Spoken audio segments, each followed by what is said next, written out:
obviously helps. So we used that, we divided up a lot of the work, and I think that went really well. We identified quite early because we had that colour, so we just thought, okay, let's work with a specific colour scheme rather than having to do the rework, which would take a lot of time.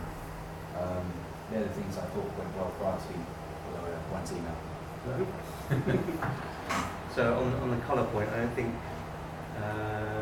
we necessarily saw that colour was going to be an issue. Whilst often recognised that there's going to be some heavy rework should the colour become an issue, but we didn't really feel like that should prevent us from mixing it up. So we would have a discussion with the product owner to make sure that they were quite sure that colour is an issue. I think one of the things that I was looking at was, because of the way my mind works, I want to see almost like what the end thing will look like in some kind of skeleton form. I'll adjust it, I don't mind being flexible. But the idea was I was very keen, in my mind I was beginning to build a picture. And obviously, while you've got the minutiae of actually delivering something, the product increment was obviously the priority. To some extent it was second guessing about whether it fitted or did not fit my mental picture. Yeah, I think just much more dialogue with the product owner. That's what needed. I think we need to make that a feature of the next sprint, I think. We didn't really look at the acceptance criteria or anything like that really. We just went straight in, and that could have cost us. I think product owner should show us this video before. Okay. So we should know that was his expectations in acceptance criteria. But the good thing is he gave us a vague idea. We start building something, and it's kind of feels like a continuous improvement. So next sprint, hopefully, we will be better. So can we ask questions of the product owner now? So this, for maybe as soon as we go into sprint planning. So as soon as the end of the sprint retrospective, right at the end of the sprint retrospective, the next sprint starts, and it gets started off with a sprint planning meeting. It's all feedback now. So all the things that you've seen so far, the feedback that you got on the product itself, and the feedback that we've given each other regarding how we worked, goes into the sprint report. More about that. So in terms of the how we worked thing, I think you guys did a better job of work distribution. Yeah, that led to an actual product.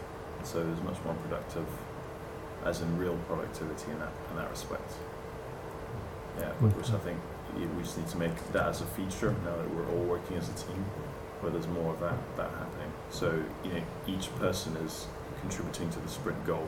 Okay. So, that's an interesting point, because I don't know what the sprint goal is. Yeah. But that's for sprint planning. Okay. So but maybe you're right. We didn't have a sprint goal. Okay. Really, we were just kind of diving straight in. Okay. One of the things that I felt, so I'm now attending the sprint retrospective as a peer, and so what I felt was a bit of pressure in trying to in trying to figure out how it's supposed to work. I don't really know how it's supposed to work. I just saw this video and I felt really inspired by it. How it actually works, I don't know. I want to make sure that you folks are actually happy with it as well. So if you feel that it doesn't look right or the color's not right, I need you to feed into that as well, because it's a lot of responsibility on me. I can make the final decision, but I'm looking for ideas from you. So a lot of the questions I will say I don't know, and that will kick off a conversation where hopefully we can arrive at the optimal solution, or a better one. So how does the design hang together? Because if you basically you've got 6 people here who are all individually quite capable of doing something. Mm-hmm. How does those 6 people then, under a sprint model, how do you get them to conform, if you like, with a common theme? So how did it happen just now in the sprint? How did it happen? Prototype. Yeah, but did things go according to plan? I think so. I mean, we came out initially, we knew what we wanted to do. I had a vision in our head. We thought, right, let's draw it out so everyone can see what's going on. Yeah. And then once we designed it, we went into building it. We naturally fell into our groups. Okay. So we knew what we needed to do. We need to divide up the blocks that we needed. That was a task in itself. So if I kept doing that while I'm trying to build it, it would have been a long process. Okay. So we naturally split our tasks. Okay, I but think also we should have split the colours first. okay, but on that, before we go into that,